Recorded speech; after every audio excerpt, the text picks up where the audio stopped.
1 minute until showtime.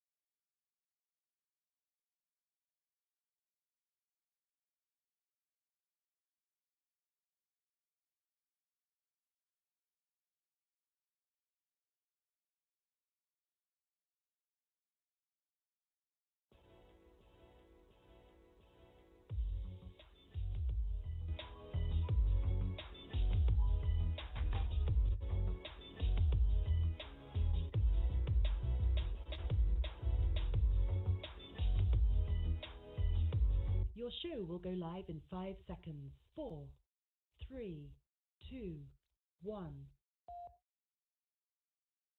Blog Talk Radio.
Welcome to the Bleedbigblue podcast, dedicated coverage of the New York Football Giants by your hosts, Marco, J Money, Tim, and Captain Negative. Streaming to you live on YouTube, Facebook, Twitter, and Twitch.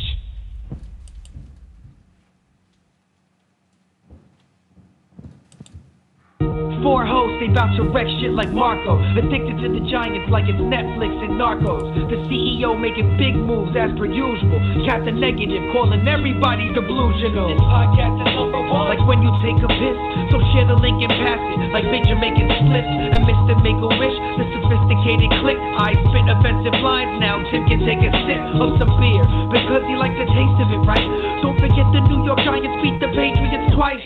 The sickest dudes eating chips and salsa like it's Victor Cruz. Win or lose, always gonna root for Big Blue. It's true, this is a classic show. Tyree, catch it, bro. Play a drinking game while you listen and call it Plaxico. Hit a couple shots. If it's funny, you can rewind. To bleed blue means it's in their jeans like Levi's. Eli, man in the shit, just like a sailor.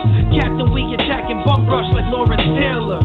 Podcast on point, the sharpest arrows. BBG, stay gritty like Mark Bavaro. What is going on, everyone? What is going on, everyone? My name is Marco. I am your host of the Bleedbigblue podcast. I'm seeing all your comments come in already. I'm loving it. There's a lot of drama going on tonight with the New York Giants, and there's a lot of drama going on with this podcast. I'm not doing this show alone, so let me bring on some of my fellow co-hosts one by one. Let's see if I remember the names. Hold on. See if I remember the numbers. How about that? Let's see. Is this Tim? Tim, are you on the line? Yeah, what's up? What's going on, Tim? How are you feeling today? I'm feeling good, man. I'm feeling good. I'm feeling good. As far as all these rumors, you know what? People got to relax. I don't think anything helped it. Mm-hmm. It's slow news day. It is a slow news day, but we are busy. We are busy here. I believe this would be the captain on the line. Let me double check. Is that you, Captain? Look at all these rumors surrounding me every day.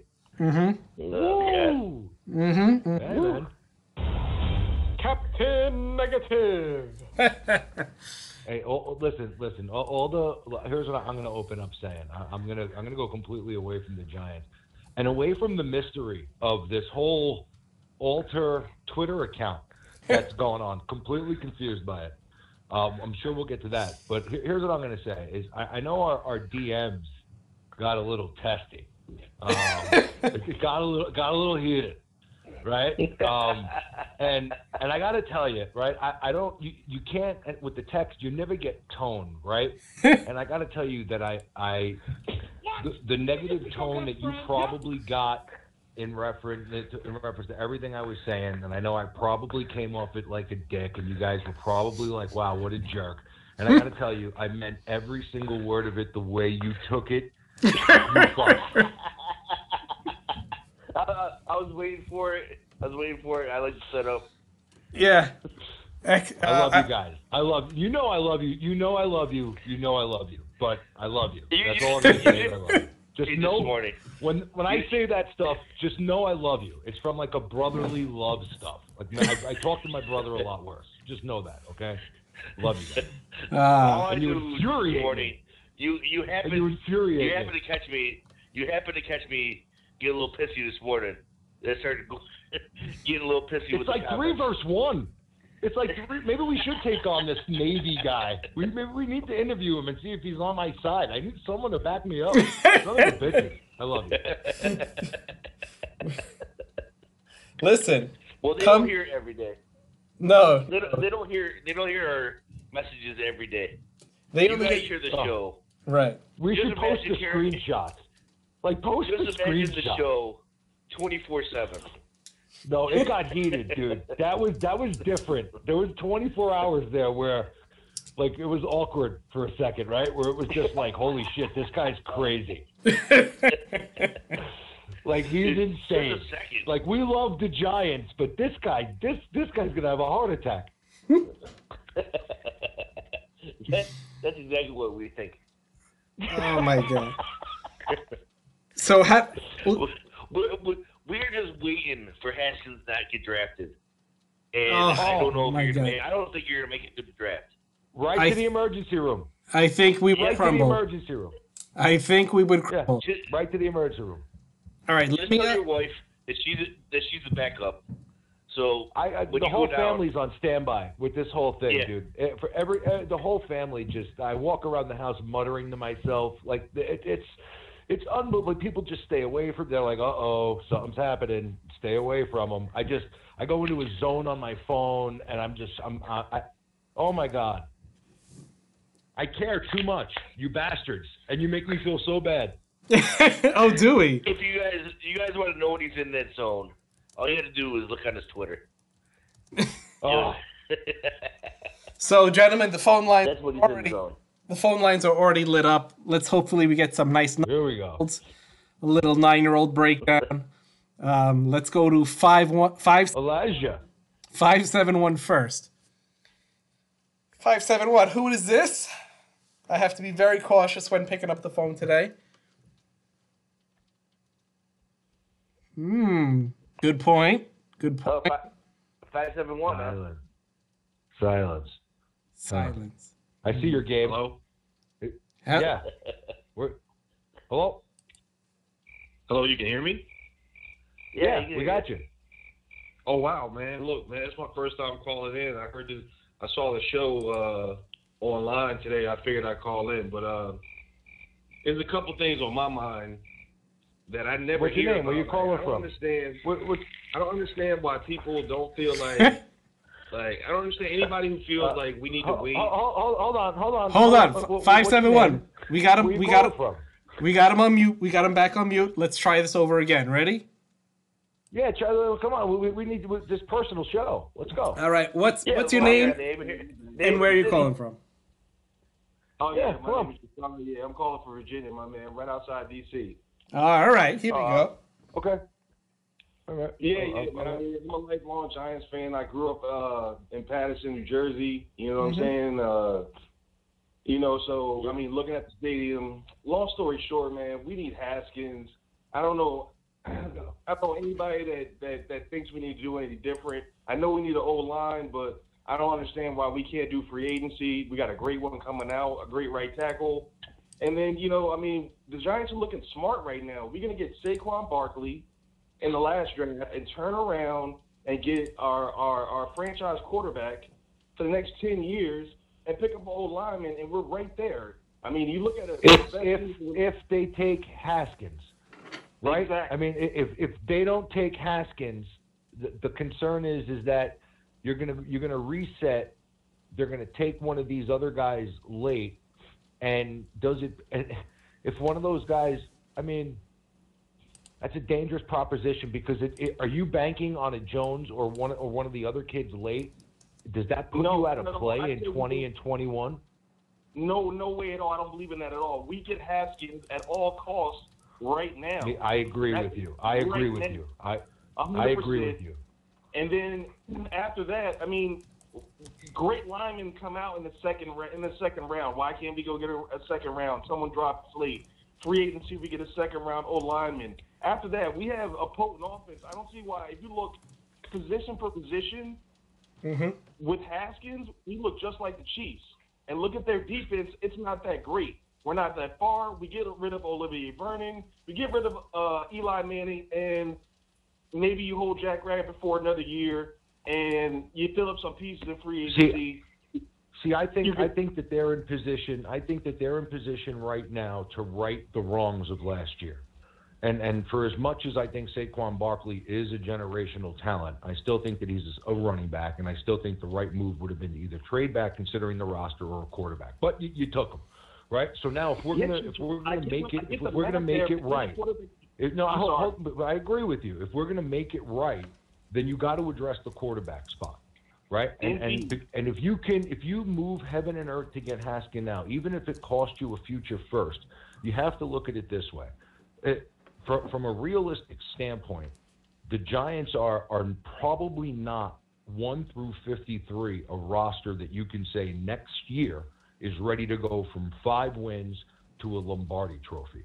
So if you address the Haskins problem and you come back next year, or if you've not a problem, but if you address the quarterback problem and bring in Haskins, right, then all of a sudden now you're in position where even if you say to yourself, okay, we're still going to try to win this year with Eli, and we're going to bring back Vernon and Jenkins, those contracts are very easy to maybe trade or move or walk away from in the years where you're also getting rid of Eli's contract. So now, even though you've gotten rid of, say, maybe an extra pick because you had to move up and get Haskins, think of the cap space that you have to now fill other holes on the roster and bring in young talent around the league, pay them accordingly, and make good decisions to fill out the roster and compete.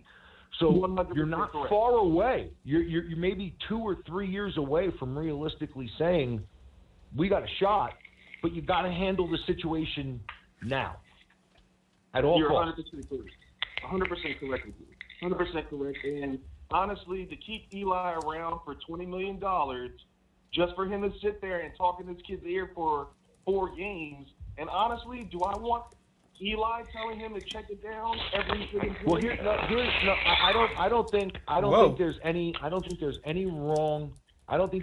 wrong. Here's the problem with the Eli going to be here if you have Haskins, and this is why I don't think for as much as I want it to be Haskins, this is why I have a problem thinking it will be Haskins, because I don't think the Giants are going to put Eli in a situation where if they come out of the gate 1-5, 1-6, imagine the uproar if you keep Haskins on the bench. Eli has to go to the bench if you're losing coming out of the gate. You have to play the first-round kid. If you address best player available, and then try to sell the fan base that they're going to take someone else later on, the piles of shit later on in the draft. Now you're in a position where at 1-5 and 1-6, you're not forced. Your hand isn't forced to be able to put Eli on the bench. That's my concern. As Giants fans, we're past that. It's not the same situation as. No, we may be past that, but are Gettleman and Mara past that? I think so. He said that. See, it took you guys a year or 2 years longer to catch up with me. But now it seems like everybody's like, okay, now let's address the quarterback position. And you guys are seeing what I'm seeing now, is that there's almost a neglect where if they pass on Haskins this year and try to fix a broken limb with a Band-Aid, gentlemen, nothing changes. You can't trade Eli anywhere now. I don't think you can really trade it.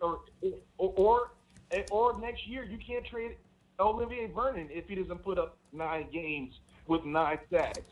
So now, I will say this. If the news today about Russell Wilson is true, and Gettleman does not kick the tires on that because of Eli Manning, then everyone should be fired. 100%.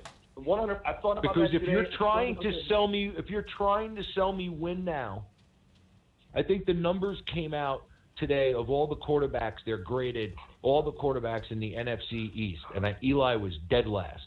Alex Smith was above him. Okay, so right. If you're selling me win now, then you take the cap hit or you do whatever you have to do to walk away from Eli, and you go get yourself Russell Wilson. And I don't think, if the story's true and he wants out and he only has a year on his contract and he's going to play the franchise game that he's not going to sign a long-term deal there and he's going to let them just bankrupt themselves against the cap to have to keep him, then I don't think that the Giants would have to give up number 6 to get Russell Wilson. I think that you could put together a package that you can keep number 6 and still acquire Russell Wilson. So I don't know about that. That's really intriguing. That's great, but you get your quarterback. But on the other side, you go to your quarterback, and you've got a quarterback for 5 years. For 5 years that you're playing on a rookie salary. That's the NFL. No, well, I agree with you, but if the flip side of the coin is that if they don't want to do that and they're going to say they don't like Haskins, at least they're addressing. I don't like the Russell Wilson thing as much as I like the Haskins thing. I'm with you. I think it's easier to fix the roster with that rookie quarterback, and if the rookie quarterback is Haskins with that upside that he has in the pocket and how cerebral he is, then I'm all in. I want Haskins bad. That's my first choice. But if you're telling me that they're going to pass on Haskins and take best player available, if you're telling me that I have to choose between Russell Wilson's salary, okay, and or Daniel Jones, give me Russell Wilson's salary because I can't watch this shit anymore. Agreed. I was actually I was early on getting Teddy Bridgewater, mid-season last year. No. Stopgap? No year contract. No, you're wasting time. No Teddy Bridgewater, no Nick Foles, no Tannehill, no none of these pieces of shit. Get me Haskins or get me a star. I know we have a lot of picks in this draft. I think we got enough picks in this draft and a 2 in the next draft to go get our guy and go in the second round. Go get us an O tackle. Get rid of Vernon, like I said, and get rid of Eli. That's cap space. We get a dynamite right tackle. I forget the kid's name that's coming out right now. Dynamite right tackle is coming out. We grab him, and we go get somebody else in the third round and so on. And then we're rolling again. We're in the future with the weapons we have. We're ready to play. No one in the NFL has the ultimate O-line. People do what they got, except for us. No, I think if the Giants draft Haskins, and thanks for calling in, dude. Good call. But I think if the Giants draft Haskins, then you've put yourself in a position to where you're realistically looking to compete with the cap space that you're going to have. You're looking at a really good situation come 2020, 2021, where they can really compete if they were to make the right moves in free agency and continue to draft well. The question becomes, do they like Haskins, and how much do they like Haskins, and are they willing to go get him? And we're not going to know that until the draft. Well, the one thing with Haskins, as much as we don't, and we're almost banking on it, I think it's completely set up for us to take him at 6. I think I know you're scared. I know you're scared. It's almost gonna jump in front of us. Yeah. Now I'm gonna be really. I'm gonna feel a lot safer about it if this Nick Foles going to Jags happens. I'm gonna definitely feel safer. It's the other teams, man. It's the team. All it takes is one team to recognize that it doesn't matter what the cost is if you're getting the guy that you believe in and you're right. And the more, I've watched Haskins' film 2 or 3 times, man, and he is good from the pocket, man. He is beyond his years from the pocket, and he didn't play in an Urban Meyer offense. He didn't play like Kyle Murray. He didn't play like Murray, where it was one read and tuck it.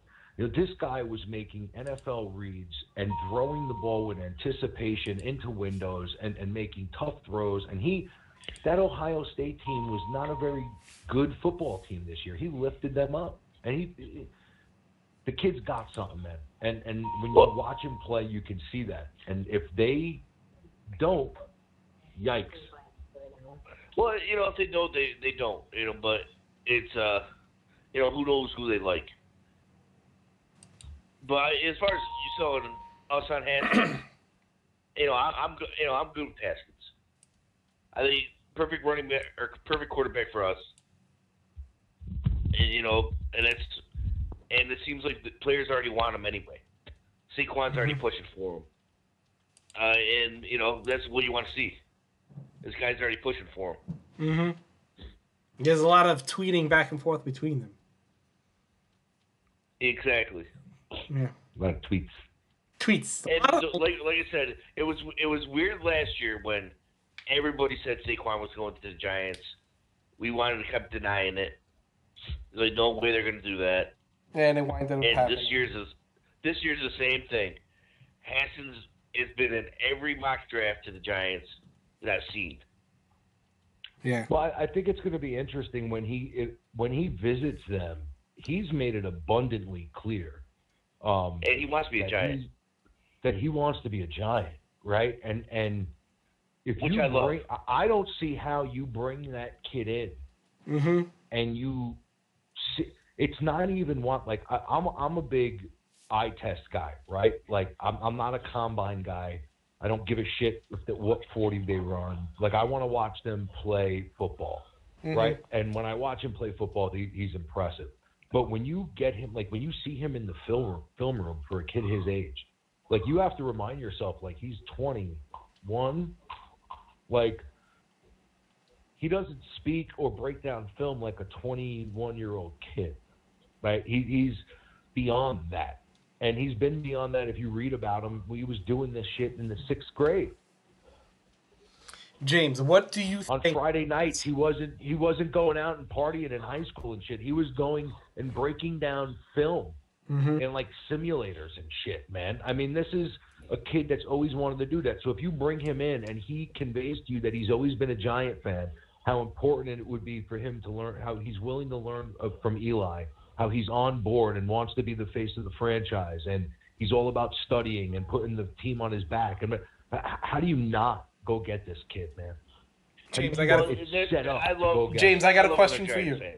I got a question for you. Go ahead, Handsome. What are the chances that he goes to other teams that are interviewing him and saying, "Don't draft me. Don't have it happen"?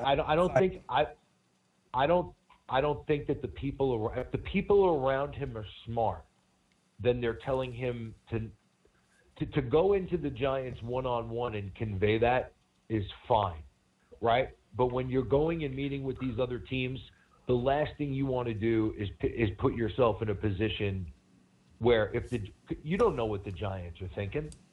So exactly. if the people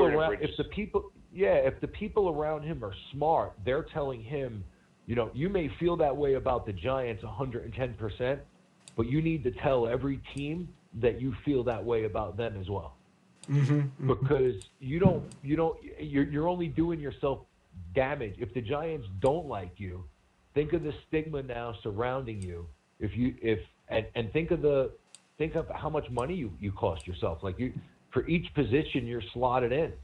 Right? So if there's a team willing to move up to number 4 or number 3, make a move to come get you, you know, as opposed to you going 6 to the Giants, like business-wise.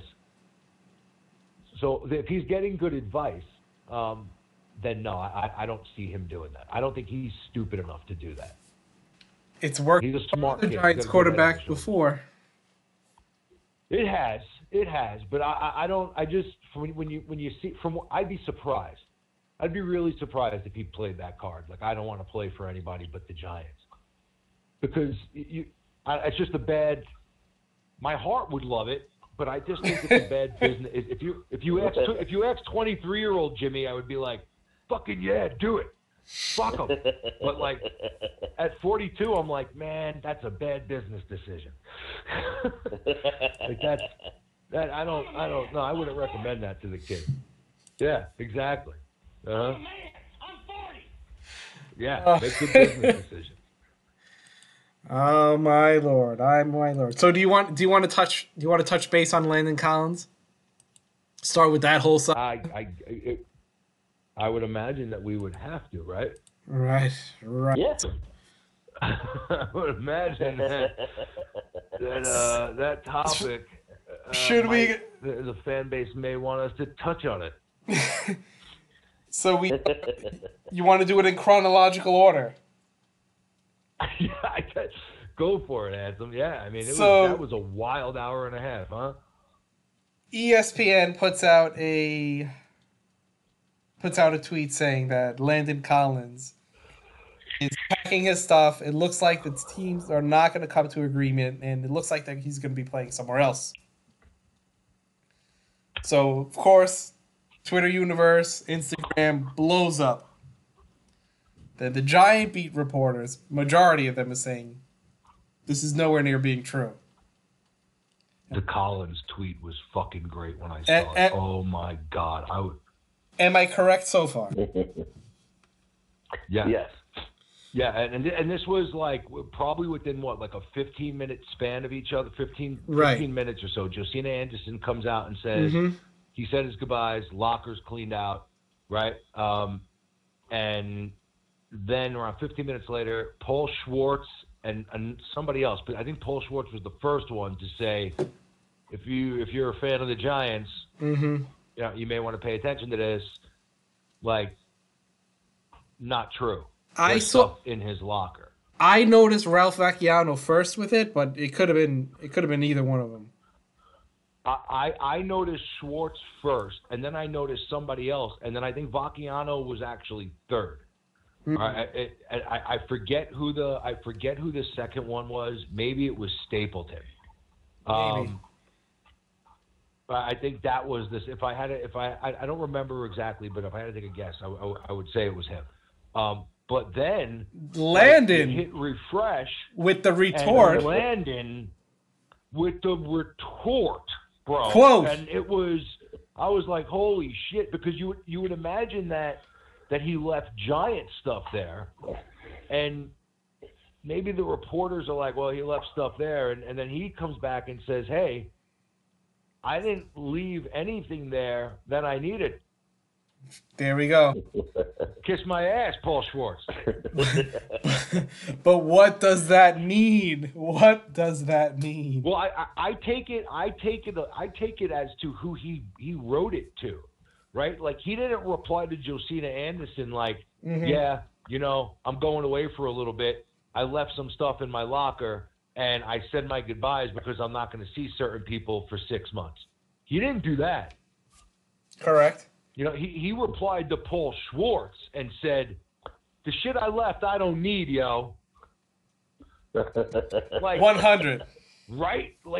That means to me, like, if you take it to who he's saying it to, and he didn't just like tweet it, so it's not like random, like he's replying to Schwartz, who's trying to basically contradict Josina Anderson, right? Correct. Now, do you think... So if you take it like that, then I would say Landon basically was giving Paul Schwartz and the beat writers the finger, and more with Josina. Now, here's the question. Does Josina, who's close with OBJ, right, obviously, and Lil Wayne, and the Young Money crew, is her tweet, like, there's a way that all of this, like, he was giving him the finger and he meant what he said, but there's a chance that what really is going on is that the Giants said to him, you know what, for the money that you think you want to get paid, we're not there, and we're willing to have a conversation long-term at this price, or we're going to franchise you. Absolutely. And he's saying, on the open market, I could make $13 million probably. 12 or 13. If somebody overpays me, I could end up being the highest paid safety in all of football, because Eric Berry right now is making $13 million. So if you think of it that way from Landon Collins' perspective, he's probably saying like, hey, like, put me in the range of high 11s, 11 or 12, and I'll sign long term. If the Giants' number is 9 or 10, then that's a huge gap. As a guy that's had some injuries and shit like that, he's 26 years old. This is his time to get paid. He's not going to get that contract at 30, 31. So is this Landon Collins saying that, all right, Josina, put this out there and let me try to force the Giants' hand when the fan base erupts like they did with Eli Manning? Exactly. Right? All the momentum 100%. All the momentum is in the Giants. Is in the Giants camp. They can franchise him. Yeah, they can franchise him again. So this is the way to put the pressure on the Giants. So get a little on Landon's side. Gettleman's in a tough spot, man.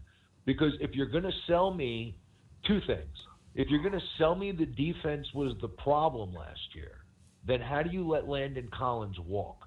And even though he isn't the best fit for the scheme, you can't tell me that you can't, like, he is, if you weren't such a fuck up in all the other areas on your team, Landon Collins is an asset. If you can use Landon Collins how he is meant to be used, Landon Collins is a fucking dangerous defensive football player, right?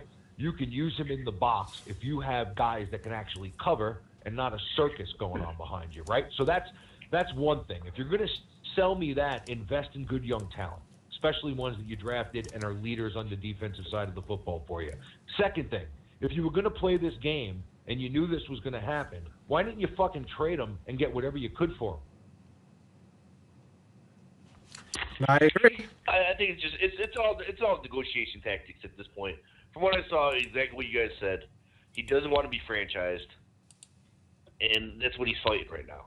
But if And they're Giants not pretty much close on the number, Tim, 12 days is not a long time. That's And exactly once what they Giants probably slap said. him with They're like, and once they we're slap gonna him with that franchise tag, ugh. Yep. He'll get all pissy, but everything that Landon Collins said prior, to today, he wants to be with the Giants long term. Yeah, Tim, But that's, but you got to know, as Giants fans, Giants always have a number in their head. it's a business.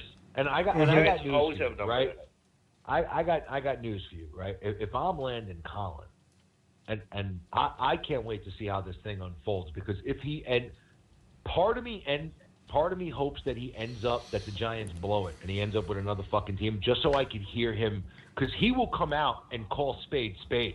Right. Landon Collins will let you know exactly what is going on in the organization if he was to leave on bad terms, right? Like, part of me wants to hear him speak with no filter about what the fuck is going on so bad that I think I would sacrifice the long-term deal and the $13 million just to hear him speak.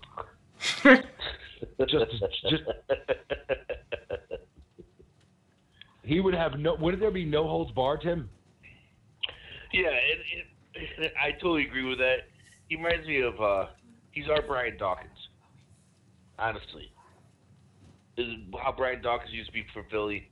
That's what Landon Collins reminds me of us. Now, the problem is, I totally agree with you. If you're telling me the defense needs to get better, it's not going to get better if Landon Collins is off the defense. I don't care if you switch up his positions and start playing linebacker. A linebacker that covers the tight end, because God knows we can never cover a damn tight end. Well, I don't think I don't want him covering. I want him coming downhill. The problem is that I have no one else around him, right? Like I have to use him in situations that he's not good in, because I have no one else around him. Like, the roster isn't very good. That's my thing, where they need to bring a safety in. Is it going to be a high-priced guy? I don't know. Probably not. It can't be. It's going to be, but you got to get a free safety next to him. It's going to have to be. It can only be a high-priced guy if you're not. I mean, there's not a lot of cap space, right? If you're going to franchise Collins at $11.8 million, now you have $19 million worth of cap space. Well, here's my thing with that is, if we're, I have no problem with them. If they want to have Eli come back for his last year, all well and good. But you can't tell me it's on the full boat of the contract. Dude, they're not going to touch it. They're not going to touch it. So what I've heard, they were talking about, taking a pay cut. They're not going to. I'm telling you, I'd be shocked. I don't think they're touching it. I think they're just going to let it go. I have some inside information. Nothing major, but I can't say the name. I think you guys know who it is. I think you guys might know who it is. So, I'm talking to one of the players' agents to get him on the podcast. And he said that for another player, they're trying to work a deal to reduce his cap number.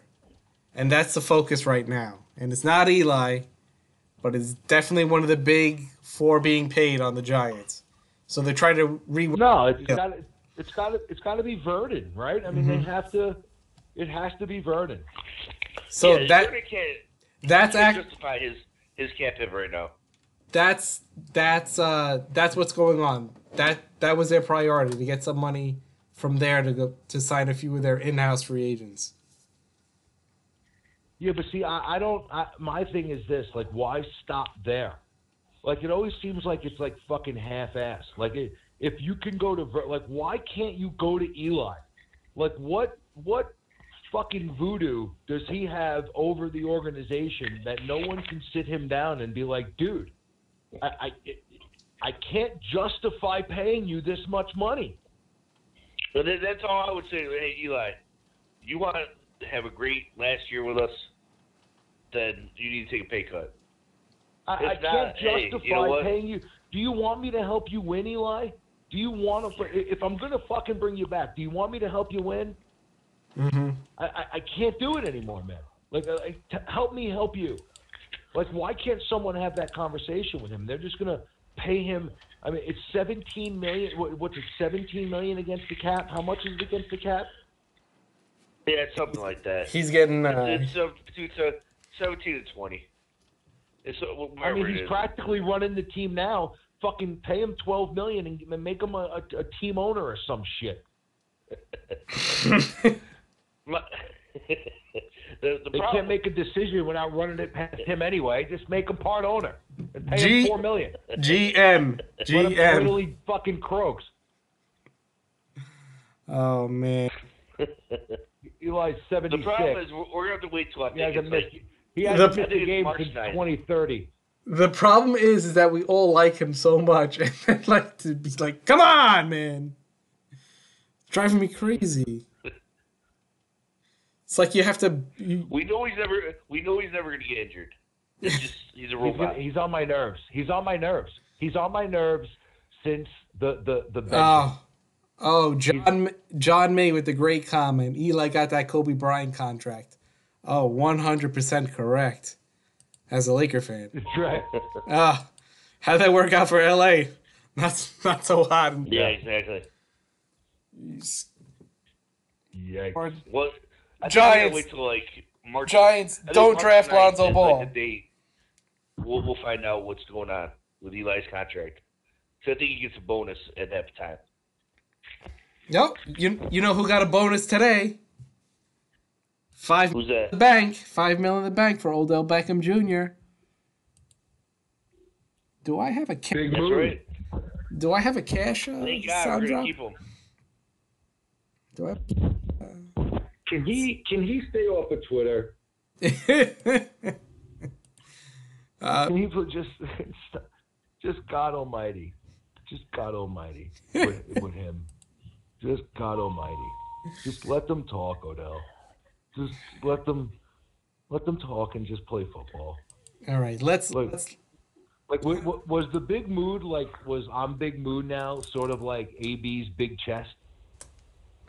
Is Odell's now big mood? You got to refer to him as here comes big mood, and then big mood. Is he getting traded? Oh, I don't know, but did you hear about big chest? Is big chest getting traded? Oh, I don't know. But how about big mood? What the fuck is going on? I have, just like the GIF I tweeted before with Landon Collins, it's the same thing with Odell's tweets. Who knows what the hell is going on? Oh my God! All right, let's hit the comments and the phone lines for a second. We got a 513 in there. We got a 513. All right. Caller, are you? Hey guys, how are you doing? What's your name? Hey, my name is Rich. What's up, Rich? Rich from Ohio. Hey, what's going on? Is this Josina's report today, man? Mm-hmm. And look, I followed the lady, and I know where she's getting her sources from, and I think it's straight from Landon Collins. You guys were saying before. Mm-hmm. For Schwartz, I never liked the guy. I don't like his work, and I like what Landon Collins tweeted back at him. But guys, think about this: we have a 38-year-old broken quarterback, whom we are going to give about $23 million to, and we can't seem to find money to pay a 25, 26-year-old cornerstone defensive player. There's something going on in the organization. If you had a rookie quarterback. I tweeted it out today. We are like the Browns organization before Dorsey and Mayfield. That's the way I see it. Since 2011. That's the way I see it. There's a lot of dysfunction going on in that organization. And I don't know what's going to happen. Forget Haskins. I don't think government is going to pick him. Because you got people like Patricia Traynor on Twitter saying all this ridiculous stuff about, I will be shocked if the Giants pick a quarterback. Oh, she's horrible. That's Gettleman. That's Gettleman. That's Patricia Chainer. Patricia Chainer does not exist. It's Guys, burner account. Go look at that. Look at her. No problem. And if you do that, like it looks like put a goatee on it. It's fucking Gettleman with a wig. Oh man. There's some wildness. The other day she tweeted something. I was just like, what is she talking? She said draft. You could get a sturdy backup that you could flip for picks. I said, fucking Josina, I literally, I don't even like say Josina or Pat. I literally call her Gettleman. I'm like, Gettleman, stop it. It is better. You're reaching, Dave. It is better to pick at 13 than 2. I cannot stand. She's the one Giants reporter I cannot stand. Oh, some of them are just some of them are so they're such mouthpieces for the organization. They're so bitches of the organization so bad that it's just See, the ones that are the ones that are definitely getting paid by the Giants, I don't mind. Like your Paul Dottino, Bob Papa. Oh, I can't stand Dottino. I got blocked by Dottino. All those crews going down to I said he was Mara. I said that was Mara's burner account. Going down to all the way down to Carl Banks. Like, I look where their paycheck is. That's how the tweet is going to come. Let's be honest.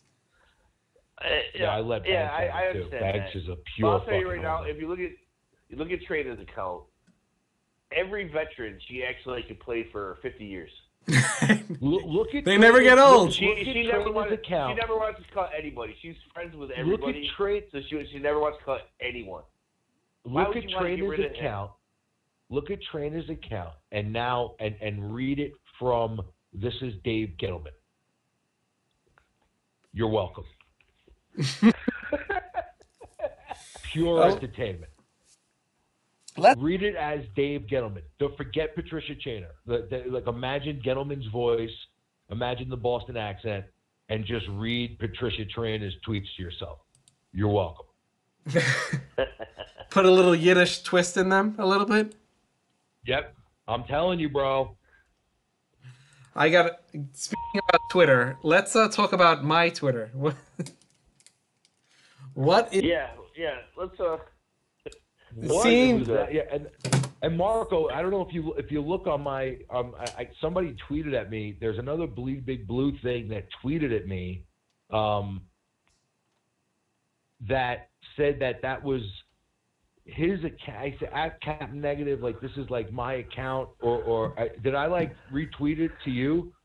And I said I'm so confused. Like I don't know what the hell was going on. He's saying that he created that thing, and then somebody like hacked into it and was replying to me as Tyler from the Navy, and that's when I replied to them like you ain't a crook son, you a ship one.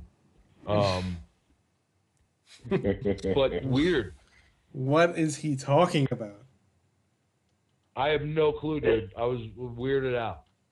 It's bizarre Bleedbigblue. So there's. I'll send you the screenshots. I was like, call in. I was like, I'm intrigued. I was like, it's ballsy what you did. I like it. I was like, call in. I was like, and let's see what you got. Like, you want to talk about Giants? Like, you want to be part of the crew? Like, let's put you to the test. Let's see if you're delusional enough. And he said, I can't call in. I have a satellite phone. And I was like, what the fuck? And then all of a sudden, I was like, where are you calling from? Like the moon? And then all of a sudden, I get the tweet from the other site, and it's saying that shit. So I was like, weird. There's speaking of timelines and the way things went down. There's like 4 of them. There's Bleedbigblue. There's Zero Bleedbigblue 2.0, and then there's Bleedbigblue 2. All with my profile logo, all pretending to be me. We need to get a check mark. Wow. We need to get a check mark. People coming after us. Yeah. Dearest. Yeah. There's I Twitter. take a screenshot of that and send it to Twitter now. Like, hey, could you verify us? My lordy. Matter of fact, if anybody is listening out there, make like 3 fake Captain Negative accounts so I can get verified too. I'm not that active on Twitter. Like, I'm not that, like, I'm not like a Twitter beast or anything like that. I don't even know if they verify people with, like, smaller accounts. Does anyone have Does anyone have a hookup in the Twitters? Let me know in the comment section. Can you get the check marks? Yeah, we're probably like 18 million people short of a check mark. Yeah, that's what I'm thinking. But how many people we got on Twitter? Like 1,600. So they would literally laugh at us if we call Twitter. Yeah, most likely. But I'm still gonna try. Now, if everyone You should. I mean. Now, if everyone who's listening also follows me on Twitter, that might actually happen. Let me And just make sure everybody knows it's Bleedbigblue. There's no 2.0. There's no 0 in front of it. Anything like that. That is us. Yeah, if it looks easy. That's the only one you should be talking to. Just go to Instagram. It might be easier. Because Twitter, you could just hop on and have like a fake. Don't give up the battle. Well, I got news for you. Twitter is where it's at, dude. Like, Twitter is where it's at. Like, if you're not on Twitter, like if you're on Facebook and Instagram and shit, like you're missing out. Like, if you're a sports fan and you want like up to the minute, like the players are on Twitter, man. Like, it is absolutely nuts. Like, today was insane. When I saw Landon Collins tweet at Paul Schwartz, I literally was like, oh, shit. Right. I was like, oh, Landon with the woo. Like, right. It was nuts. It was nuts. Like, Twitter is where it's at, man. Twitter's awesome. It was a crazy roller coaster today. I was like, because the first thing that I saw was a Russell Wilson, and I was like, oh my God, you got to be kidding me. This is like the favorite thing ever. And I can't believe it. I was figuring out scenarios in my head. And then like 20 minutes later, it was like Landon Collins was like, come on. Why you got to kill my buzz, man? Tim, what is going on there? Are you medicating as we speak? What is going on? What happened? Is Tim medicating as we speak? I think Tim's sex robot is going haywire. Actually, I think the mic rubbed against my beard. Yeah. Mm-hmm. Right. Mm-hmm.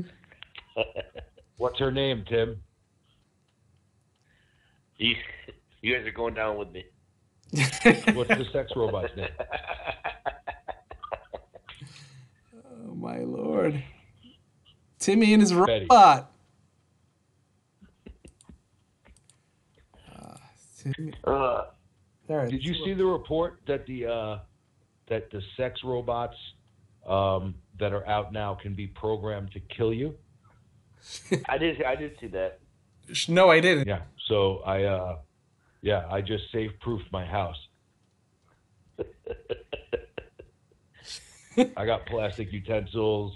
Like, yeah, we're totally. Should I go talk to my robot? I'm concerned that she may just ignore the safe word. Like, there's a lot of concern. The problem is now I feel like I gotta do like foreplay. Like we just can't get into it now. Can I just hell of a sandwich too? What is the safe word? Haskins. What?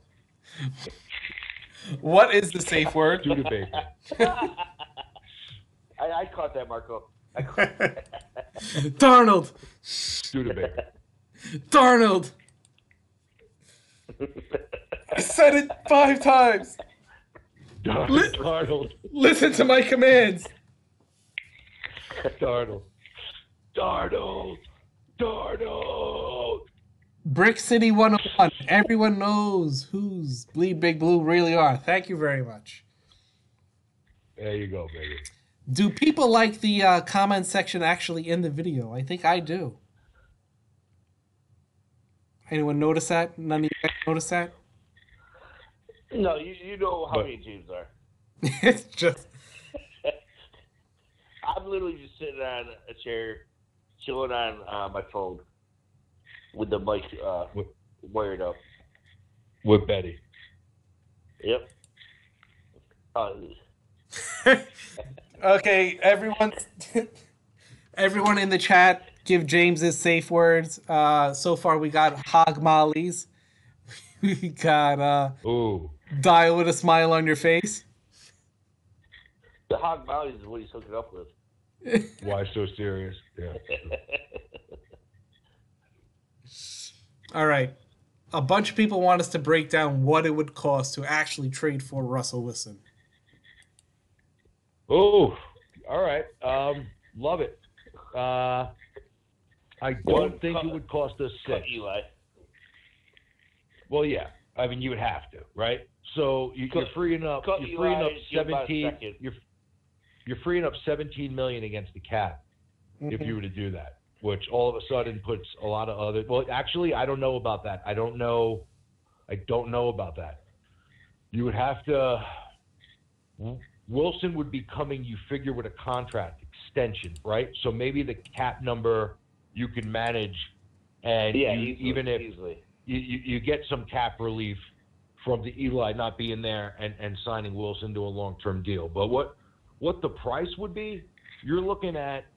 I mean, I don't think you have to give up number 6, because I don't think that if he was under contract already and he didn't want to leave and Seattle was shopping him, then yes, I think that maybe it would cost him 6. But if he's pushing his way out and only has a year on his contract, the Giants could very easily say, hey, listen, I'm not giving you shit, and I'll wait a year, let Eli play, and then I'll have this conversation next year, and you guys will be forced to franchise him, and good luck with that situation.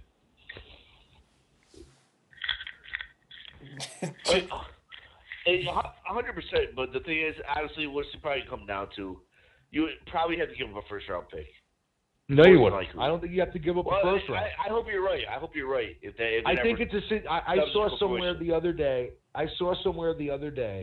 That because of, and I'm not comparing Russell Wilson to Antonio Brown, but what I'm saying is I saw the other day that, considering the situation, that everyone is thinking the price for Antonio Brown is going to be huge, and don't be surprised when he gets moved for a 3rd or a 4th round pick.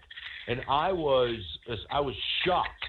I was like, wow. I was like, I can't even see that happening. And well, you got to factor in the cap hit. That's the problem. Well, and a lot of teams just can't take that cap hit for one player. Well, there's a lot of teams right now in the league that can, though. Like right now, if you look at some of the numbers across the board, like the Giants aren't one of them, but you look at the teams, there's some teams across the board with 90, 100, 80, 93, 87, 76. There's some teams that have huge numbers that they can make a move like that, right? So if you could acquire him about for that today, actually, I was listening to Pro Football Talk, and they were talking about how like Colts. I think Colts have like $109 million. $100 million. $100 million. The Colts. But the thing is, they said a lot of these teams still aren't going to spend big. They just like to keep. Nor should they. They should spend to the floor. They should spend smart.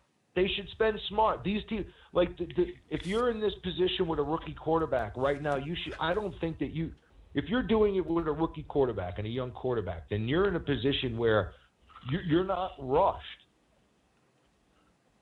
Like you want to compete and win right away, but you also understand that there's a natural progression for that young quarterback, and that Rome wasn't built in a day, and you have to let that quarterback naturally progress and go through his ups and downs. And he's going to have a good year, and he's going to have a bad year, and he's going to steady out, and he's going to even out.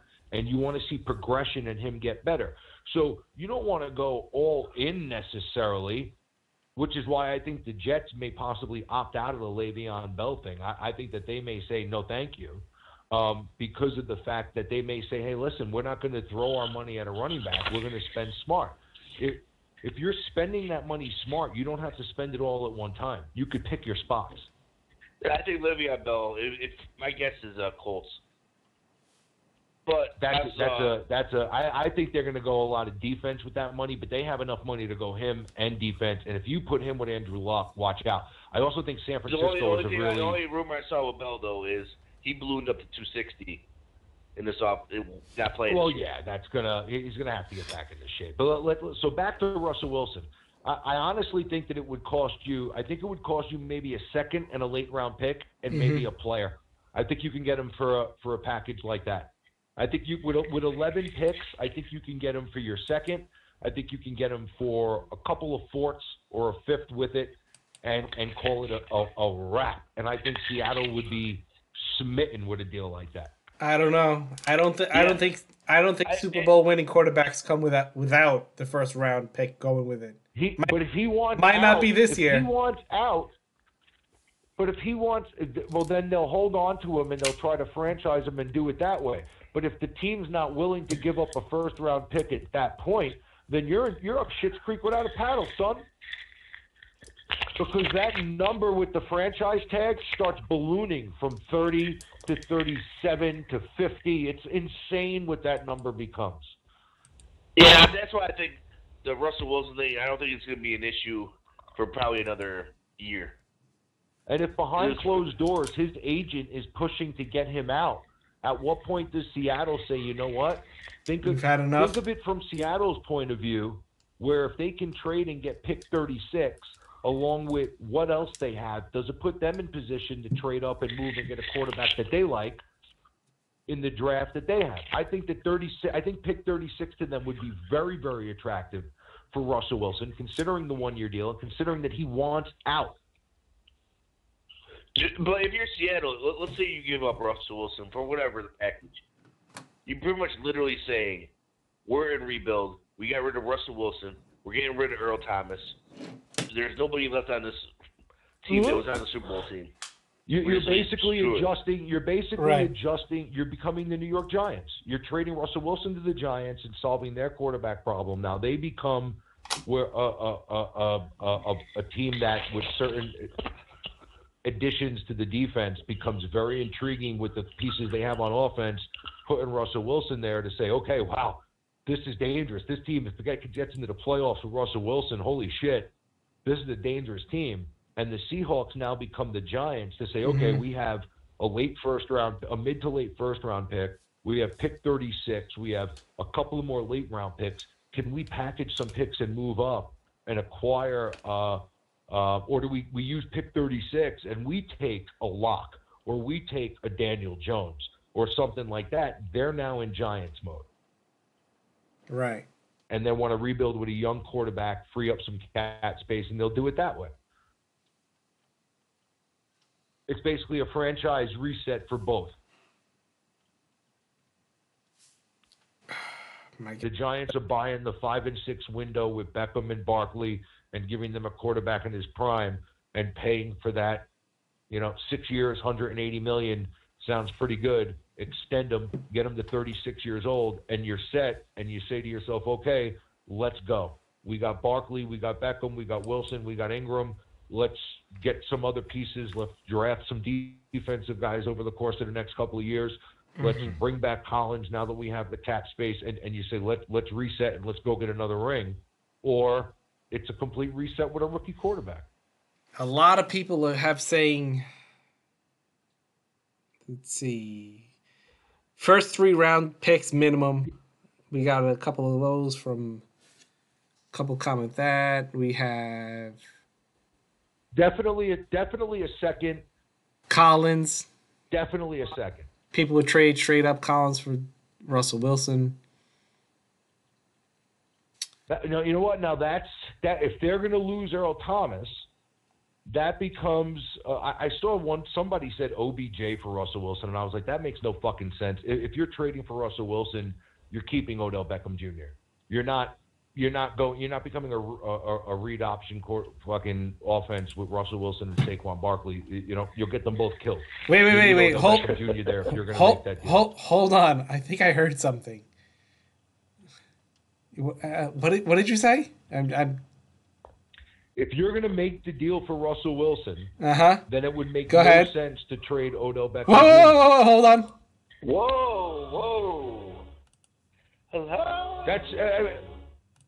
Let's call a spade a spade. Guys, it's common sense to me. If you're telling me that we're all in with a quarterback for the next 6 or 7 years, then you bring back Odell Beckham Jr. because he's a huge piece to what you're trying to do with the three of those guys. So I think trading him for no, not at all. It's just if you're going to reset with a rookie quarterback and you're trying to build through the draft, then I could see trading him if you get 2 first-round picks. But if you're going to acquire Russell Wilson, then why are you acquiring Russell Wilson if you're not fucking having Odell Beckham Jr. there? People want to know, is that not Captain Negative talking? Is that Captain Negative talking? Yeah. It is. That is official. It is. There is Odell love. Mark it down, people. No, it's not Odell. It's common fucking sense. If you're going to bring in a quarterback that says win now, then you do that. Then you keep him. If you're going to reset everything, then trading him and getting extra first-round picks so that you can go get the quarterback in a couple of years or add to the defense or make the roster better makes sense too. No, I understand. I understand your move. You're just acting like you don't like him. So he, No, I fucking can't stand him. I can't stand him. You. Forget not like him. I can't stand him. I can't stand the guy. Hold on. Do you know what I forgot to play today? I didn't play the new musical submission. So, gentlemen, let me know. Oh shit! The R&B shit. Yeah, here we go. Shit. Everyone's gonna be feeling sexy. Are we ready? Get sexy. Here we go. Yeah, let's play it. I got a question for y'all. Roman. Who got the illest podcast on our New York Football Giants? Bleedbigblue, and we never gonna stop. No, and we never gonna stop. No, and we never gonna stop. We bleed big blue. Nowhere to run, nowhere to hide. Looking through the face mask from LT's eyes. Got blue running through my veins since the day I was born. I ride or die with my squad, no matter what the score. Got the boss Marco, got the big lineman Tim, making lists of shame and glory. We got you listening, and Captain Negative never drifted back at number 2, and J Money got you. And we never gonna stop, no. And we never gonna stop, no. And we never gonna stop. We bleed big blue. And we never gonna stop, no. And we never gonna stop, no. And we never gonna stop. We bleed big blue. Hey baby, this one yell like a bunch of crazy songs. Y'all some fun. Get your feelings hurt, that's too bad. What the are you doing staying 10 yards in the f***ing backfield? Get your feelings hurt, that's too bad.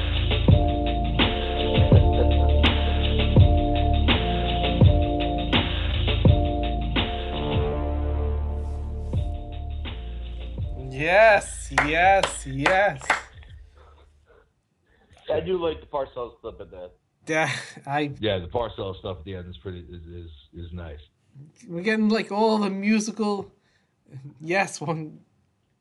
Yeah, sorry, I'm getting caught up in the comments. You get your feelings hurt? That's too bad. The musical selections, unbelievable. If anyone has something they want to send, please send it on in. I'll have a link to both intros that we do down in the comment section below if you want to check those artists out. Yeah, that's right. We got Zeps and we got. They're awesome. Is that Roman? That is Roman. Roman. All right, that's okay. So Zeps and Roman. All right. Zeps and Roman. Thank you to both. Good shit. That was nice. I feel sexy. No, I feel a little sick. We need to get Captain Negative and Odell in the same room for 20 minutes together. Oh, yes. It would be like the Batman Joker scene from fucking Dark Knight. Wait a minute. Hold on. Do you want to know what the username is?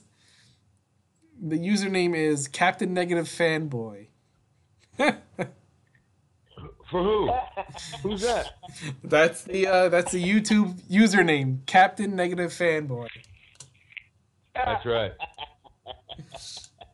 Is this the same guy who is Bleedbigblue 2.0, 2.00, 2.0? Is this the same guy?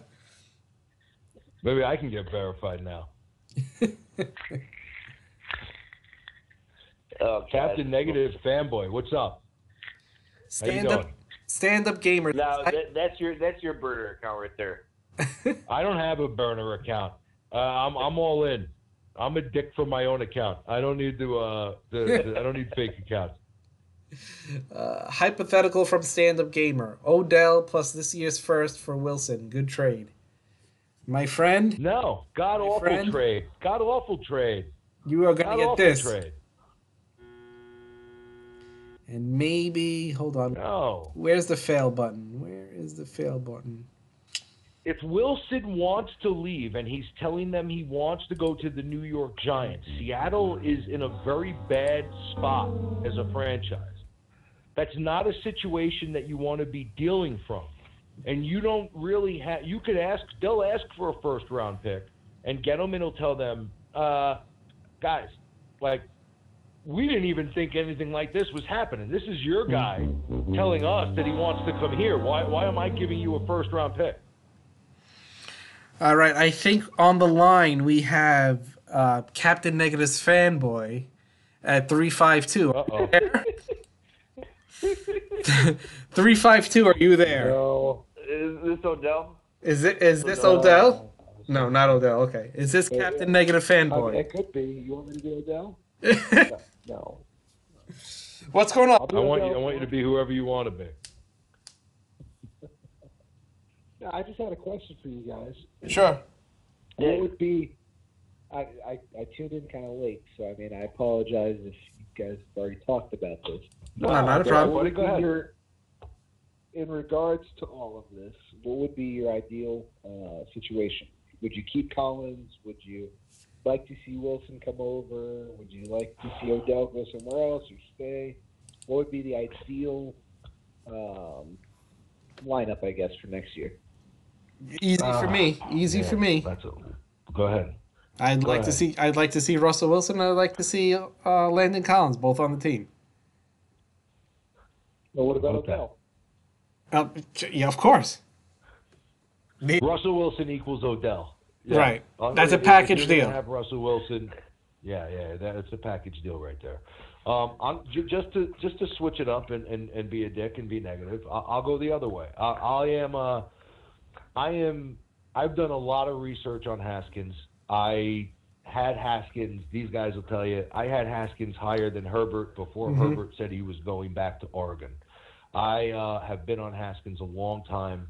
I would love to see a young quarterback, some cap relief in over the next couple of years, paired with Saquon. If you're giving me carte blanche and I get to do it my way, then along with what I would be trying to do is I would be trying to move Odell to not only acquire Haskins in this draft, but to acquire one of these stud defensive players and an additional first-round pick if I can get one for Beckham. And I would set a reset on my roster, also trying to move Olivier Vernon and Jenkins, and I would go young. I would get Cap healthy. I would have my quarterback in place with my running back, and I would try to build a roster over the course of the next 2 to 3 years that can compete. Ooh, so you're on the getting rid of OV trade? Yeah, I like to shake it up. He's on my nerves, dude. It's not one thing with him. It's not just the Lil Wayne interview. It's not just the tweets. It's not just the boat trip. It's not just the hole in the wall. It's not just the dance-off after missing the game the week before. It's all of it combined that I think gets tiresome. And one thing that I think gets brushed under the rug with Odell that I think was telling a couple of weeks ago, and it was swept under the rug, and not a lot of people really spoke about it. And I get ripped up by these guys anytime I try to bring it up. Is I think it's telling. I think it's telling that Mark Herzlich came out, a couple of weeks ago, and said that the year we went to the playoffs.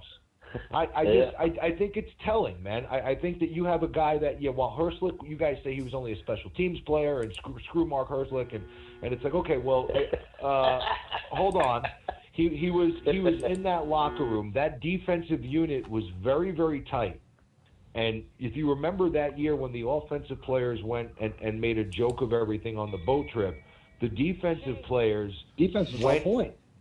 The defense went. They were on point all year. And you remember that they went and did something as a unit. They went and did it together as a unit. But when the media went and asked them about it after the boat trip, Landon Collins actually was one of the guys that said, "Yeah, we did something, but we're not going to tell anybody what we did." So you're talking about a close-knit defensive unit that was successful that year, and one of the members on that unit coming out and calling Odell Beckham Jr. a distraction for the team in the following year, the year that we all bought hook, line, and sinker, was a Super Bowl season. And I can't give somebody a pass for that. That's a concern. Okay. Nice. So now you mentioned getting rid of Olivier Vernon and Jenkins. What would you do to fix that or to plug that hole? I would try to draft. I would try to draft. I don't think it's a 1-year fix. I would try to score more points than the offensive than the other team. No, if you do that, you're considering the fact that if you're bringing in Haskins and you're going to move and you're going to get some picks, then you're gonna say to yourself realistically that, okay, we're not winning a Super Bowl next year. So you draft well, you bring in good talent that can compete on the roster, and you try to build a culture. During that time, over 2020 and 2021, you're going to have a shit ton of cap space. If you use that to bring in young talent throughout the league, guys that are on the upside, and you spend that money correctly, then you're looking at a situation where in the next 2 to 3 years, you can compete. You may have a chance to get in the playoffs now with a quarterback that's only 23, 24, and now have a decade worth of winning. So if you're selling me the draft picks, I can accept the fact that it's going to be a struggle for the next year or two on top of what we've seen, but it may be the best long term if we're drafting well and spending the money correctly. And I'm willing to go through those growing pains to do it the smart way and be able to compete for a championship for a decade plus with a quarterback that you hit on. Right, James, I got a question for you and Tim. Do you think Evan Ingram could play wide receiver? You think he has the skills to play wide receiver? I think that he has the skills to play wide receiver in certain matchups. I think that he could play on the outside in certain formations and stuff. I don't know that I can use him as a legit number 2 wide receiver. I think he made some progress last year, late in the year, as a tight end, and you saw him grow a little bit. I don't know why you would try to take away from that and fuck with him now. Just let him continue to do. You're bringing back Simonson. I think you can move away from Ellison and free up $5 million possibly if you walk away from Ellison. Let Ingram, he was a first-round pick, let the kid progress. He's going into, his third year now. I'd let him just keep going on the way he's going. Hopefully his body gets stronger. He becomes a little more better of a blocker, and you can use him a little more in more situations, but I wouldn't mess with him. He's a matchup nightmare at tight end. Yeah, no, I think he's more valuable at tight end rather than wide receiver. It's just a blocking thing, and then they just signed another re-sign of No, but I think Shermer found his net. I think Shermer found the way to use him late in the year last year, because there was in the middle of the year and earlier in the season, there was stretches where we were like, where the fuck is Evan Ingram? Like where is he? Like he's like the invisible man. Like they're not even trying to get him the ball. And then you saw late in the year he started flashing a little bit, and it looked like he got in a little bit of a rhythm with Shermer, and hopefully that progresses now going into next year. And they because I think he's a weapon, and I think you need to feature him.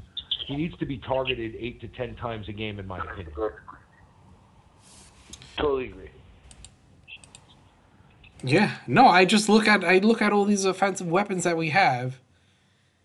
It's just, my God, I would like to see all the pieces come together. I do think they could still use.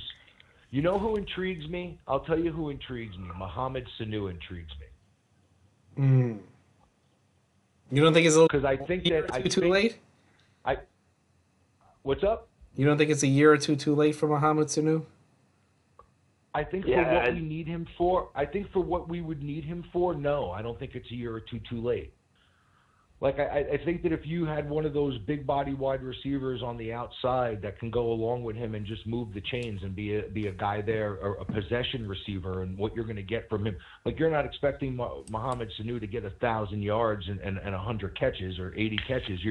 You want him there to move the chains and be a guy that knows how to get open, a tough receiver that's not afraid to take a hit and work the middle of the field, like that type, a good red zone target. You know what I'm saying? Like. I think that would be a luxury. I think that'd be a luxury, but oh, it's definitely a luxury. But if you're selling me win now, Tim, then let's go fucking win now. No, I understand that, but you need special teams players as well. And Sanu's not going to be a special team player. Well, he'd be the number 2 receiver. I'm not looking for my number 2 receiver to really be my gunner. Well, Shepard would be your number 2. No, Shepard has no business being on the outside and needs to be in the slot. I think Shepard can play wherever. To be honest with you, I've got some concern. He hasn't progressed the way I thought he would progress. I had high hopes for him coming out. I think that this year is going to be his last as a Giant. I don't see with the way that the rosters, the way they're being paid, or anything like that, how you can invest. It's going to be in tough him. to keep everyone. Yeah, I know. It's going to be tough to keep everybody, and they're going to have to make a tough decision. So I think that you can see a situation this year where they're going to use him, of course, but I think that he needs to be. He's best suited in the slot. Now I think that hurts the Giants because I think Odell is a phenomenal weapon in the slot if you could put him there. So I think that's where their quagmire. That's where their quagmire lies, is they want to use Odell in the slot, and when you do that, you have to put Shepard on the outside, and I don't know that he's good enough to win consistently on the outside, and that becomes a little bit of an issue. But if you have another big body guy on the outside that can also help you out, now you force the defense to play straight up a little bit more. Maybe that helps them as a whole.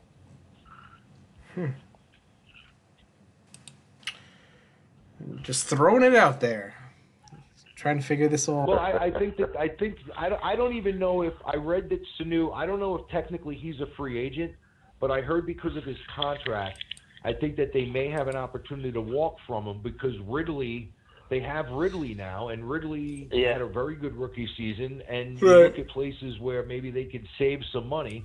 Sanu is not a slot guy. So if you're going to have Julio Jones and Ridley on the outside, where does Sanu fit?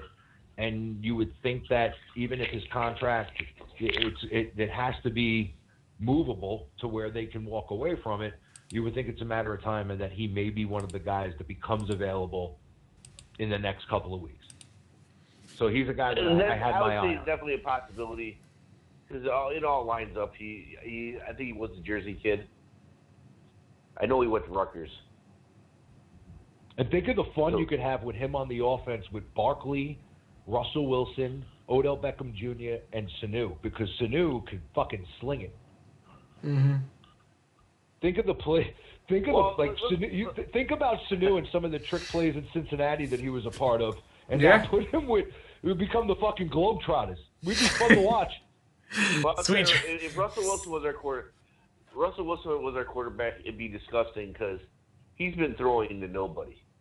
Yeah. And let me say this: that the Sanu move is more of a I think the Sanu move is more of if you're going to sell me that you're a win now team and Russell Wilson is the guy and things like that, then I think that making a move like that makes complete sense. So they would have to go hand in hand. If it's a franchise reset, I'm not bringing in Sanu at 30 years old.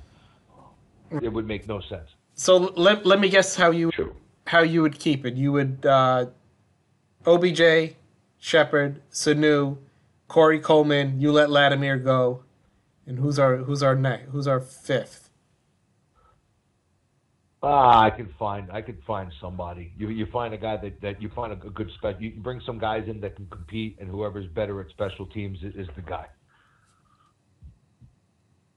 You know, I think that's how that role would. If those are your four guys, not bad. You would need Corey Coleman to. You would need Corey Coleman. Not bad. No, not bad at all. Like if those are the weapons with Ingram and Barkley, you're loaded. You're loaded. That's a hell of an offensive team. So I think the fifth wide receiver role, you're really not too concerned about. It's like, all right, let's bring in some guys and who's my gunner, who's a guy that can contribute the most on special teams, and he would get the nod over anybody else. Very true. Which might be Russell Shepard. Could be. You could very well be. I mean, at that point, it's just you bring the guys into camp, and you're like, okay, here's the fucking role. Somebody win it. Do your job. Here's the job. Here's what I need for my fifth wide receiver. And that's it. You let the guys compete, and you let their play and what they put on film sort it out.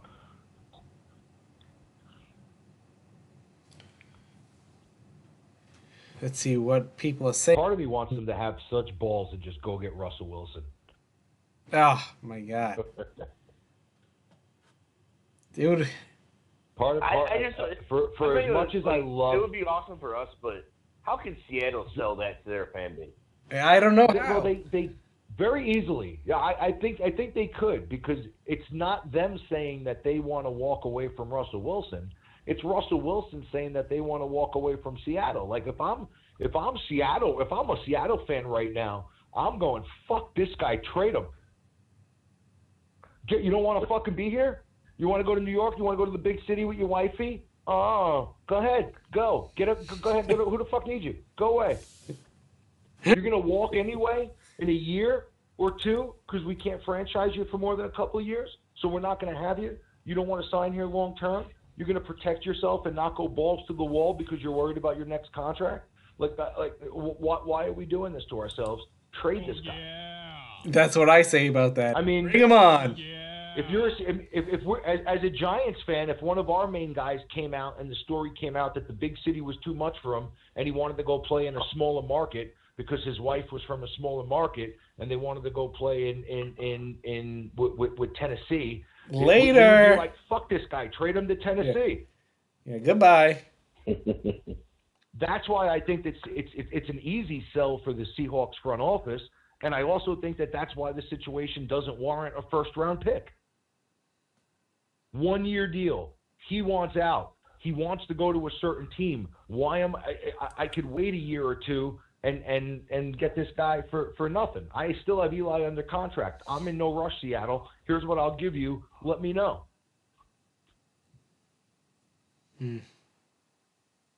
Right? No, I mean, if you're a general manager, if you're the Giant general manager, why am I giving up 6? Why in God? Like I'm not calling you for Russell Wilson. You're calling me and saying, my hand's forced. I need to get. Are you interested in Russell Wilson? True. It'd be like, you guys don't want to make the trade. We'll just draft Haskins at 6. Fine. Yeah. Like what? Why am I? I got Eli under contract as it is. I got to put myself through. I got to go through. I got to sell this to my fan base, even though I'm bringing in Russell Wilson. I got to cut Eli Manning cold. Like, I have to make certain decisions here that I wasn't planning on making, and I'm not calling you and saying I want Russell Wilson. You're calling me and saying Russell Wilson wants to come here. Yeah, I'm interested, but I'm interested at this price. Take it or fucking leave it, Pete Carroll. And at that point, the ball's in Seattle's court. Now, they have to sell it to their fan base if it comes – and then if I'm the Giants, I leak it. The Giants offered a second, a fourth, and a fifth for Russell Wilson. And watch their fan base go, pick 36 and we didn't take it? What the fuck is going on? Oh, you mean like what the Giant fan base did today? I mean, that's the truth, right? Just totally explode? That's what I would do if I was a GM. Landon Collins wants out of New York. I mean, if I'm a GM, that's exactly what I would do. Why am I bidding against myself? It's not like Russell Wilson said I want to go to one of 6 teams. It's I want to play for the New York Giants. Okay. Right? It's not like I'm bidding against myself. Why am I giving you number 6? I have Crewhead on the beat, and he's saying he wanted to break some news that this is the first time that the chat has agreed with Captain Negative. So just wanted to bring that breaking news to you from the field. Well, thank you, guys. Wow. Well, thank you. Wow. Thank you. It only took him to be like, hey, I want Russell Wilson to come to the Giants. It took you long enough. You know what, guys? I want Tom Brady to come to the Giants. It took you long enough. Hey, it's not me saying it. I'm just going off of what was recorded. I'm just giving you guys common sense shit off of what was recorded. Like I honestly don't think that it would cost us 6. True. Your Mr. Negative is on point today. That's pretty funny. Yeah. Mr. Negative.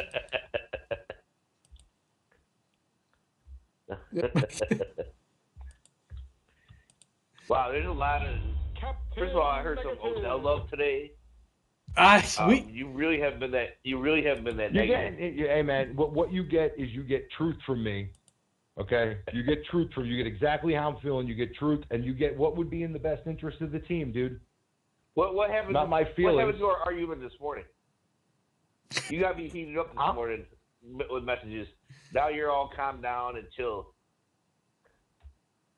Well, I've had my medicine. And well, the funny thing is, Marco, is when me and James used to do the show on Sunday. Mm-hmm. James is so chill on a Sunday morning. It's a whole different show. I'm easy like a Sunday morning. The Sunday morning shows were fun. Yeah. Now we can't do those anymore if we're going to be doing the play-by-play. We even argue. We had good conversations. I was like, "What is going on?" What is? Well, sometimes I'm in sometimes I'm in an okay mood. Sometimes you guys piss me off. Let's see. But I'm glad the fans are finally wisening up. Vince J said, "Took you long enough." His new name is Mr. Positive. That's right. Hey, I sort of went like the Captain Correct for a little bit. That was I like that one. But I want Bill Belichick to couldn't get that. Giants. Captain Negative Fanboy. I wonder where he's taking that from. What? Captain Negative Fanboy. Quote, I want Bill Belichick to the Giants. Don't we all? Yeah. Yeah. Well, we that was a pipe dream for a little bit last year. But unfortunately, no bueno. No, did not happen. This would have been me if that happened. Ready?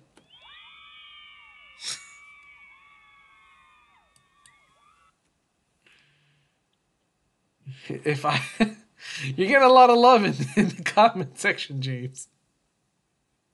What? You're getting a lot of love in the comment section. Hey, man. Things are, the tide is turning for Captain Negative here. People are starting to see the light. They really are. It took them long enough, but they're starting to come along and see the light that it's Gettleman, it's Mara. If we got an issue here, and we need some good decision making, and if we don't get it over the next 2 or 3 years, we're screwed. If you can go get Haskins, go get him. Address the problem. The kid's a gem. If Russell Wilson becomes available, you have to kick the tires and you have to try to acquire him, because I don't think the price would be as bad as a lot of people say it would be. And I think for the reasons that we've gone over. And it's nice that the fans are on board.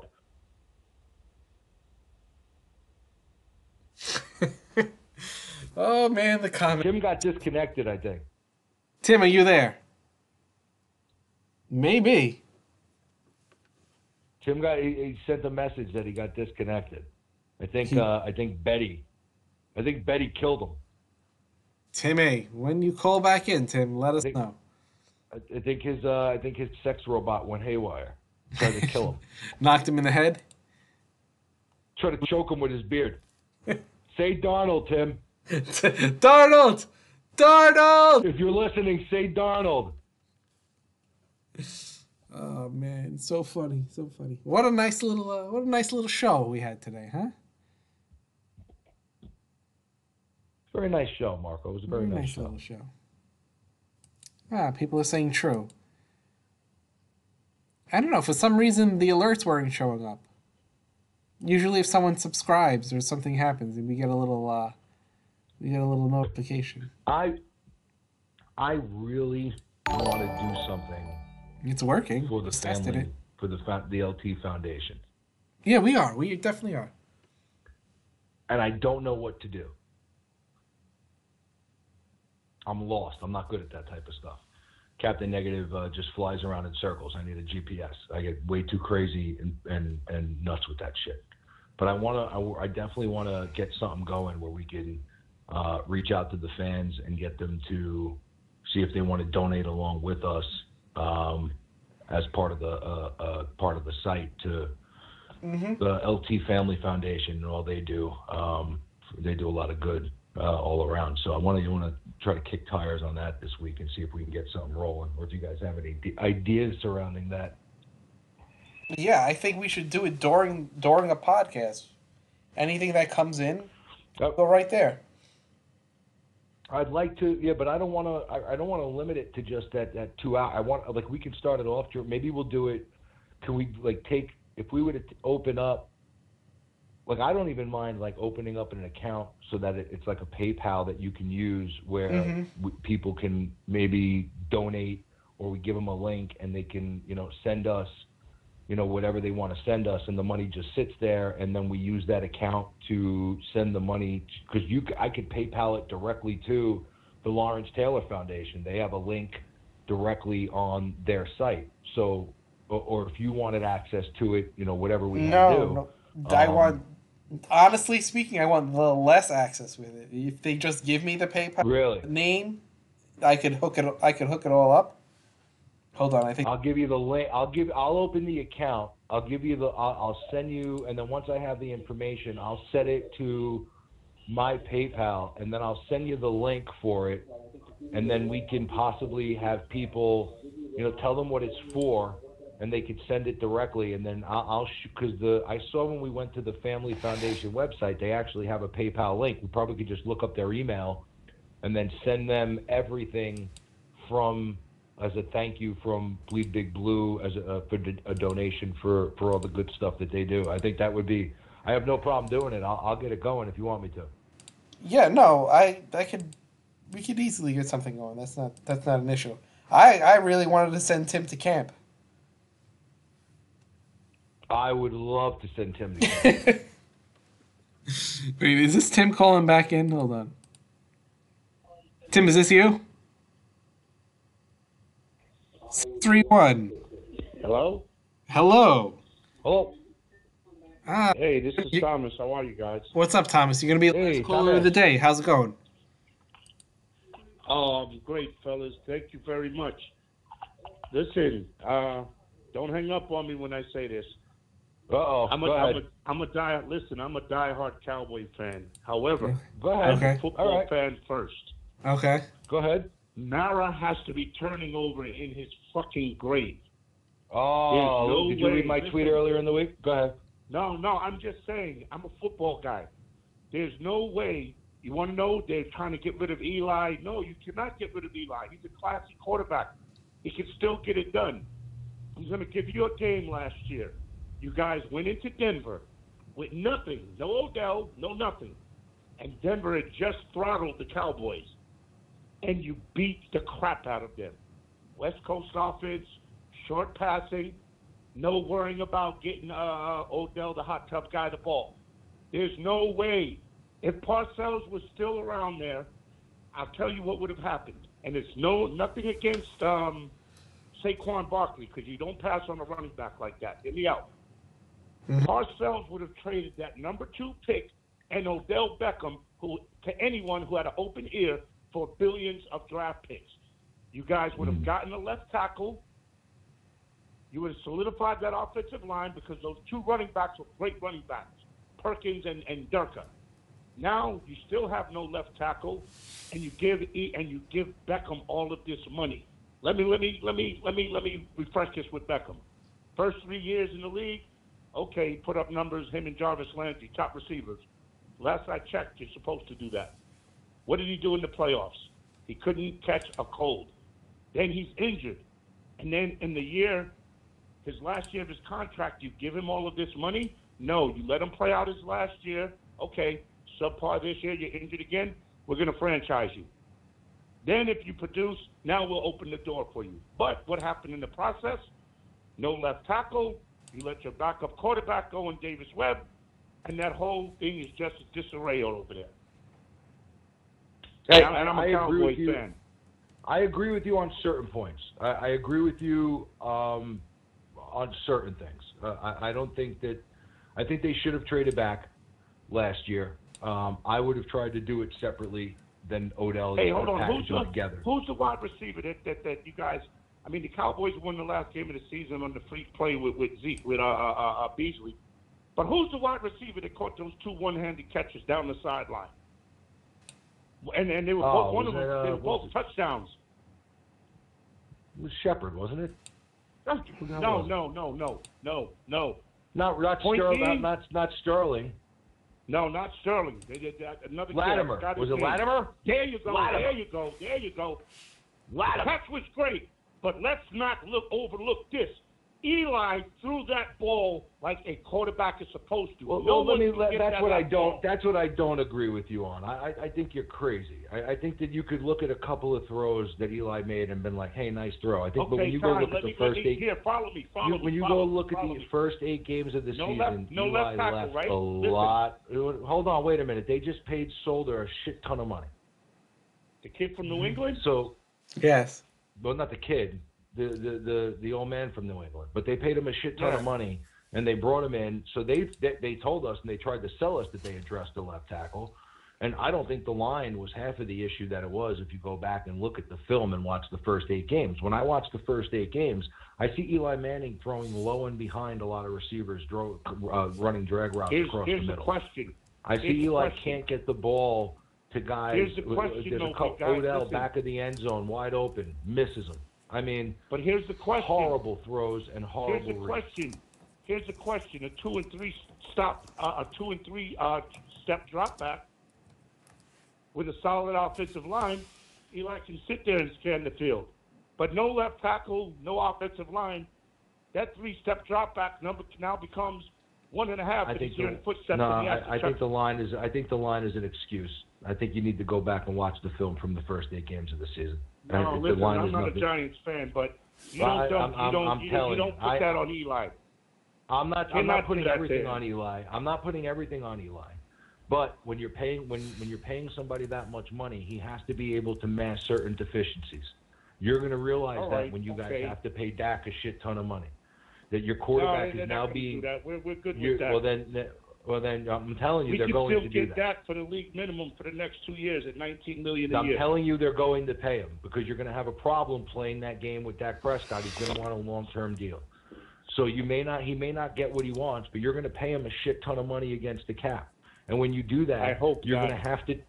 I'm telling you, you're going to have to. Okay. And when that happens and that day comes, you're going to realize the situation that we're in. And the situation that we're in is when you're paying your quarterback that much money, you can't have all of your positions being paid a shit ton of money.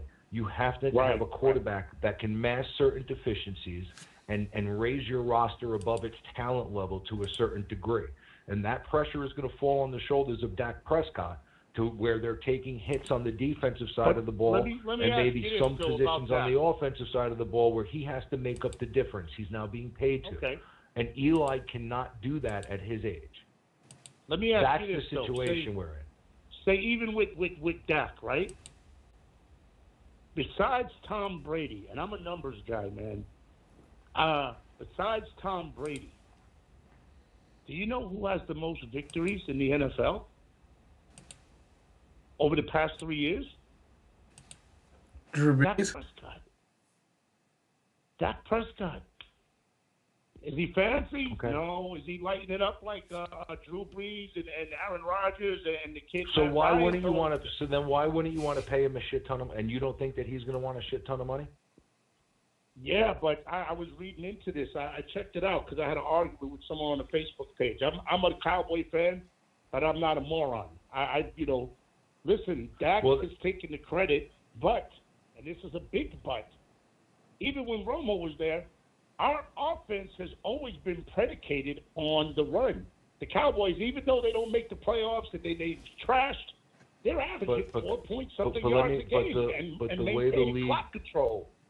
But the way the league is going, despite the Super Bowl, it's going wide open, and you're going to need your quarterback to make plays. If you don't have your quarterback there, if your quarterback is just there to manage a game, then I don't care if your running back is Jim Brown. It's going to be very difficult for you to win when there's 8, 9 men in the box and there's 0 on that running back. Wait a minute. Baltimore proved that with when they won the Super Bowl. But you're talking about one of the all-time defenses. You also the 85 Bears also did it. The 85 Bears also did it. With a very similar team. Walter Payton was one of the greatest running backs ever. That offense had that defense's star. That star of that team was the defense, and Walter Payton. Right. So there are exceptions to the rule, but when you look at things across the board, okay, and especially lately with where the league is going, okay, it's going away from that. The league is wide open. You can't touch these wide receivers now. You can't touch the quarterbacks. Everybody's in the shotgun. It's wide open. But what do you guys What do you guys do with Eli though? You just let him go, or they should. Well, here's the thing about Eli, and the thing about Eli with me is if you had Eli in the perfect situation, do I think Eli can win? Hey man, you're more than welcome to call in. You know. No. This is the first time I've actually had a conversation with a Giants fan. Who hasn't thrown up to 2 Super Bowls? I'm like, come on, let's not do that. Eli had 1 pass in each one. The defense should have won the MVP, but we're not going to go there. Let's not go apeshit crazy because Eli did what only a handful of quarterbacks have done, and that's win 2 game-winning Super Bowls. That's right. He threw 2 fourth-quarter Super Bowls. But just let's talk about the Super Bowls. In the first Super Bowl. There's not a lot of quarterbacks who have thrown multiple fourth-quarter touchdown passes. He's one of them. Right. There's also not a lot of quarterbacks that have led game-winning drives, multiple game-winning drives, with under 3 minutes left to win a Super Bowl, and he's done it twice. So do you know the ref was about to call in the grass, but Richard Seymour had him? Well, he didn't. He didn't. So if my aunt had balls, she'd be my uncle. Yeah. So I get it. So you can sit here and say what you want, right? But I think that Eli, you can have 2 conversations, and that's one of them about Eli and what he's done in the past, and then you can look at things now and say if he had a team where the defense was lights out and he had a really good running game to go along with it with a couple of possession receivers, do I think Eli can compete and win in this league? Yes, I think he does. But I don't think that with the roster that the Giants have and the money that he's making and the work that needs to be done across the board from man 1 through 53, that his window fits our window. And I think that by trying to match that, we're doing our franchise a disservice. I think that there needs to be a recognition. No, I think that was a huge mistake. I think that they enabled him for a long time. They were in no position to have to pay him right now. They could have very easily let him walk into this season and let him, play it out, and things would have looked completely different because they would have looked like geniuses if they let it play out, and he would have got hurt. And then they say to him right now, like, okay, you want a long-term deal? Here's $15 million a year. Right. That's what I thought. No. Then when we franchise you, and you're paying him probably less than you're paying him a little now. There you go. So I think Gettleman has shit the bed. I think Mara has shit the bed since hiring McAdoo. I think that they completely fucked up the situation when they should have went and played Webb at the end of the year a couple of years ago and recognized the situation before the draft. And here's why they let him go is because take a step back and realize that they do not want Eli, and this is why I think they do not draft Haskins. They don't want anyone behind Eli that they are pressured to play. And if you would have had Davis Webb on that team, if you would have had Davis compete with him. If Davis Webb would have been on the team last year, and the Giants came out of the gate like they did in the first 7 games of the season, you don't think there would have been an uproar to see Davis Webb play? Mm-hmm. Do you remember this? And I'm agreeing with you. Do you remember this? You guys were 5-2. Kurt Warner was 5-2.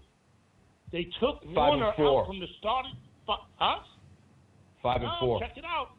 5-2. No, they were 5. And you guys you're went wrong. 3-6 You're the rest wrong. of the year. You're wrong. All right, hold on. They were 5-2. They lost 2 games in a row, and they went to Eli at 5-4 for the rest of the season. They were 5-4 when they made the change from Warner. They were 5-2. Things were going well. They wouldn't have made a change at 5-2. They lost 2 in a row. They got to 5-4 that year, and then they went to Eli from there. They made the change, and Eli played the rest of the year. Dun, dun, dun. I'm looking it up as we speak. Kurt Warner, New York Giants. His record was... It doesn't say. Look at that.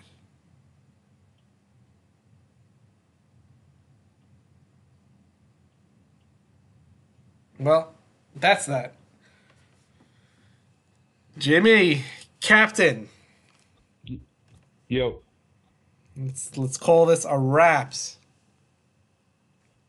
All right, baby. I'm gonna check that. I'm pretty sure I was right. I could have swore that they were 5-2. Things were going well for them. They had a couple of rough games with Warner. They were 5-4, and they decided to make the move at that point. And then they had a rough. They lost some games down the stretch, and then they won that final game of the year against Dallas, I think, going into the last year, that home game where things actually looked like maybe the light went on for Eli a little bit. But if I remember right, when they went to Manning, they were 5-4. We'll check it. I remember it that way as well, but I think that's for another show.